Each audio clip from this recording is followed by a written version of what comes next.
სახელმწიფო უსაფრთხოების სამსახურის ანტიკორუფციული სააგენტოს თანამშრომლებმა ჩატარებული ოპერატიულ-სამძებრო და საგამოძიებო მოქმედებების შედეგად ქრთამის მოთხოვნის ფაქტზე გარემოსა და ბუნებრივი რესურსების დაცვის სამინისტროს ეროვნული სატყეო სააგენტოს ქვემო ქართლის სატყეო სამსახურის ასურეთის სატყეო უბნის ტყისმცველი დააკავეს.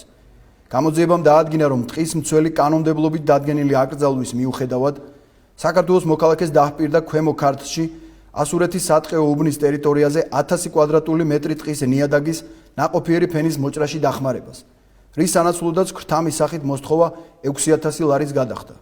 გამოძიება ქრთამის მოთხოვნის ფაქტზე მიმდინარეობს საქართველოს სისხლის სამართლის კოდექსის 338 მუხლის პირველი ნაწილით, რაც სასჯელის სახით ითვალისწინებს თავისუფლების აღკვეთას 6-დან 9 წლამდე ვადით.